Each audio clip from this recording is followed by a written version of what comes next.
રાજકોટમાં સર્જાયેલા અગ્નિકાંડને લઈને રાજ્યભરમાં શાળાઓ સહિત ફાયર સેફટી વગરની ઇમારતોને તાબડતોડ સીલ કરી દેવામાં આવી છે।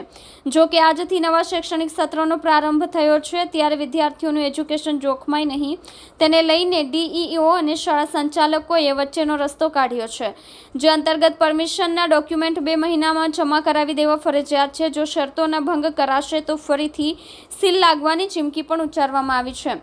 સુરતના વરાછા સહિતના વિસ્તારમાં 93 કેમ્પસની કુલ 282 શાળાઓને સીલ કરી દેવામાં આવી હતી, ત્યારે આજે શરતોને આધીન સુરતમાં તમામ શાળાઓ શરૂ કરી દેવામાં આવી છે।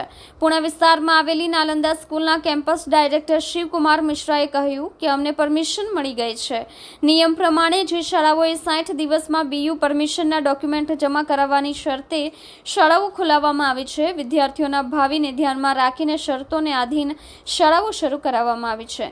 જિલ્લા શિક્ષણ અધિકારી ભગીરથ સિંહ પરમારે કહ્યું કે વહીવટીતંત્ર અને શાળા સંચાલકોની વચ્ચે વિદ્યાર્થીઓના હિતમાં રસ્તો કાઢવામાં આવ્યો હતો।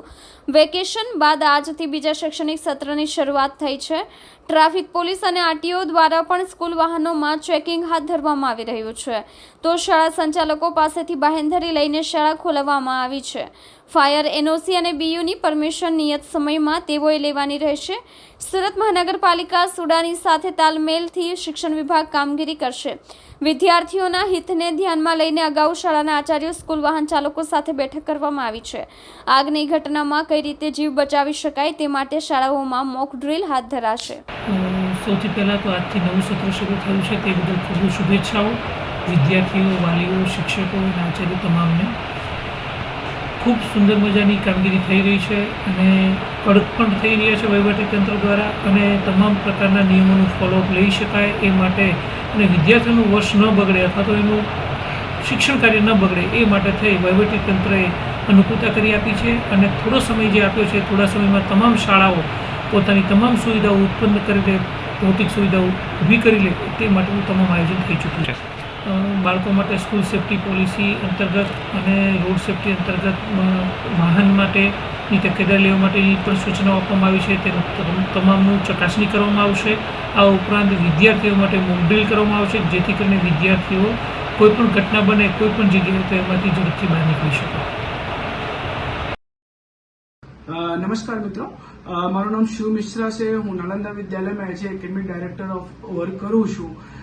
આજ રોજ આખા ગુજરાતમાં નવું સત્ર 2024 અને 25 ખોલવામાં આવ્યા છે। એને પહેલા તંત્રે ઘણા બધા રાજકોટના જે કાંડ થયા એના પછી શાળાઓને સીલ કરવામાં આવ્યા હતા।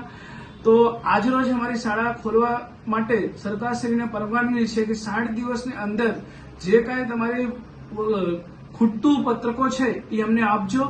એના આધીન બાંધરી લઈને શાળા ખોલવામાં આવ્યા છે અને આ શાળા એક નાલંદા એજ્યુકેશન કેમ્પ, નાલંદા વિદ્યાલય પુણે ગામે એવી શાળા છે જેને પાસે સંપૂર્ણ ફાયર સેફટી છે અને ઓલરેડી બીયુપી માટે ઇમ્પેક્ટ ફી ભરાઈ ગયેલી છે।